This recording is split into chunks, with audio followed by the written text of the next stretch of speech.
Ah, so you want to know about Saladin? Well, buckle up, my friend, because talk about one of history's most famous and successful Muslim leaders. Before we get into it, though, a little disclaimer. This is a very sensitive topic for many people, and I don't want to offend anyone with my unintentional crusader jokes. Anyway, let's go back to the year 1099 when the European Christians took control of Jerusalem. This would be the beginning of the end for Saladin and his Muslim brethren. Just kidding. It was actually the beginning of the First Crusade. In 1099, the European Christians seized Jerusalem and established a kingdom in the region. This kingdom would be ruled by European nobles who had come over during the Crusade and would serve as a launching point for several more Crusades throughout the Middle East. Now, these Crusades were not super successful, and the Crusaders were unable to expand much past this small sliver of Palestine along the Mediterranean, but they did establish a few small states here and there around the region. Despite this, the Crusaders were never able to capture Mecca or Medina, and their influence never really extended past the regions surrounding Jerusalem.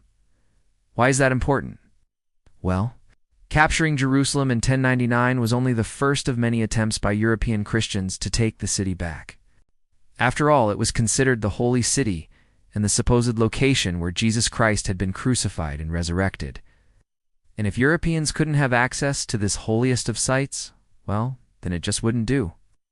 In 1183, a Muslim leader by the name of Salahuddin, better known in the West as Saladin, recaptured the city. He was the sultan of a newly established state in Egypt called the al-Ayyubi dynasty. That's a mouthful, so we'll just call it Egypt from now on. And while he had recaptured Jerusalem, he didn't hold it for long, as another crusade came just 6 years later in 1189. This crusade was led by 3 European kings, Louis VII of France, Richard the Lionheart, no, not that one yet, and Philip II of Flanders. Now, they weren't able to capture Jerusalem again, but they did push Saladin back to the point where he had to retreat to the city. Now, at this point, you might think that Saladin's story is over, right? If he lost to 3 European kings, then maybe he wasn't such a great military leader after all.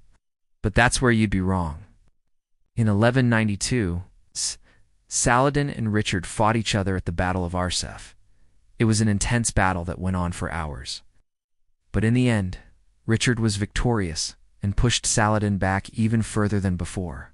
But that's when Saladin made a decision that would change the course of history. He pretended to be scared and desperate and offered to surrender Jerusalem to Richard. Now, obviously, this was a trick. But Richard fell for it and agreed to allow Saladin to keep his life along with his wealth and his honor. In exchange, Saladin would surrender Jerusalem and all of the surrounding Crusader states and allow Christian pilgrims access to the city. So Richard and Saladin agreed to this treaty, which meant that Jerusalem would remain in Muslim hands. And as promised, Saladin allowed European Christians to visit the city without fear of being attacked. For the rest of Saladin's life, he would continue to fight off various crusades and attempts by European powers to seize Jerusalem. And while he was ultimately successful, he also respected the agreement he had made with Richard and ensured that the European Christians could visit the city. After his death in 1193, however, things would quickly change as the kingdoms of Europe would once again try and take Jerusalem. But that's a story for another time. If you liked this video, please be sure to subscribe. It really helps out a lot. And if you have any feedback, suggestions for future videos, or just want to say hi, please leave a comment down below. Thanks for watching.